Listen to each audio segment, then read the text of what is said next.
Good day, all you ADU enthusiasts. Derek, that ADU guy here. Thanks for joining me. I'm up on the mountain today, our local ski hill. I'm waiting on an inspection at an ADU project in town, and I just took advantage of the beautiful sunny skies. And I'm up here on beautiful Mount Ashland.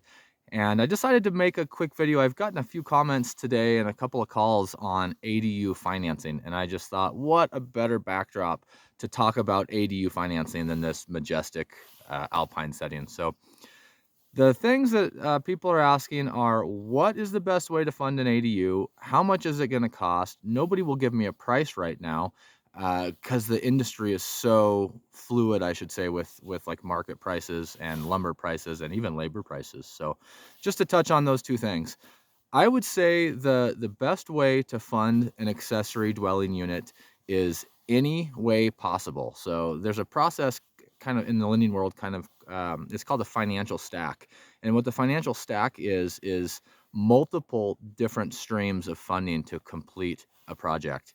And I've talked about a few of the big ones lately, but I'll kind of reiterate those to people that are wondering. So home equity is probably the very best and most achievable for the most amount of people. If you've had your home for, let's say, over the last 5 years or longer, chances are you have home equity, quite a bit of home equity, depending on your region and where you live. But there's a chance you have enough equity right there to either do a home equity line of credit or a cash out refinance. I personally try to encourage people to look at the cash out refinance, mostly because it's long-term debt that's most of the time that's going to be fixed. And a home equity line of credit, although some of these great HELOCs are at the financial floor right now, a lot of them have a clause that say that they cannot go any lower than X. A lot of them are mid 3s to 4%, but that's the bottom, and they're adjustable rate mortgages. So as people take those over time, especially in our current climate, the beginning of 2022 right now, the Fed is talking weekly about raising interest rates, which will raise the 10-year Treasury, which will in turn raise mortgage rates for home purchasing and HELOC. So try not to get tunneled into there's a really good HELOC with a low rate if it's adjustable, because chances are it's going to go up. So the cash out refinance is a great strategy because you know what that monthly payment is going to cost and you know how long you're going to have it. Make sure there's not a prepayment penalty, but that's a good one to look into. Another good product that I've seen lately, and I've seen a couple of people use, is the second mortgage. So there's small local banks, small regional credit unions that offer a pretty good either 15 to 20 year fixed rate second mortgage. So that's a good way to kind of cost out and try to secure the funding. And then another awesome opportunity, potentially if you have a business, is to look at a business loan. A lot of people are building accessory dwelling units right now for a multi-purpose office space because of the climate we've been in obviously. And I tell people, hey, if you have a business, you might want to call your local lender, call a few local lenders, and look at your best option to get long-term fixed rate financing. That could be from a business loan, a home equity loan, cash out refinance, or a second.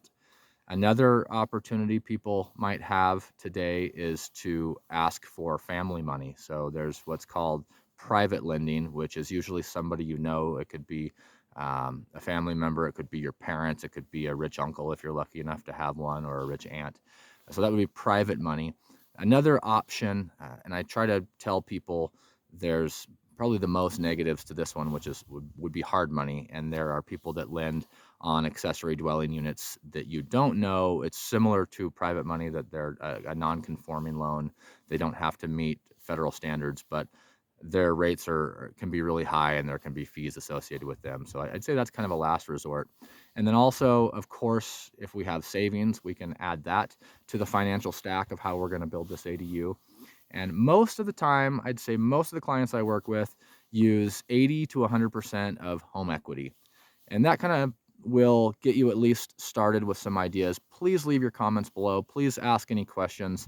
I'm not a financial lender. I'm not a lawyer, but I can tell you that I've talked to hundreds of people that have built ADUs, And everybody that I've ever interviewed, I've asked, how did you fund it? So I can at least give you a few ideas and maybe point you in the right direction so you can take action and start planning to finance your accessory dwelling. And with that, I'll just mention briefly the costing associated with accessory dwellings. I used to tell people to plan on starting the project at no less than $150 a square foot.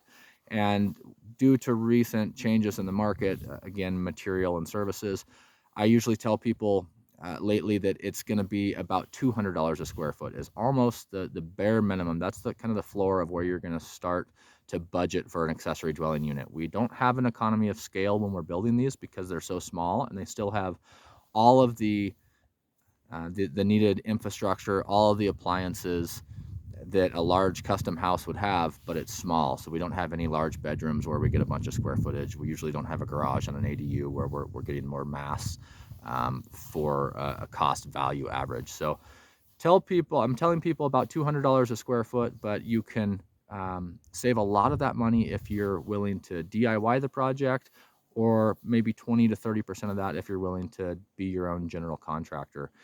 And anybody can do this. Right now in the current market climate, even if you have a really good dedicated general contractor, everybody's so busy and running in so many different directions that you're going to find yourself most likely calling your general contractor all the time asking where the next sub is, when you can save 20 to 30% by making those calls yourself. So just to kind of wrap that all together, $200-ish a square foot is where an ADU starts. And the best place to look at funding one is probably a small local bank or small local credit union, and try to get long-term fixed rate money. Again, any questions you might have, I'd love to answer them. Feel free to reach out, comment below. I'm not looking for likes or subscribes. I don't make any money making these videos. All I'm trying to do is get as much information to as many people as possible to help them take action and build an accessory dwelling unit. Thanks again. Have a good day.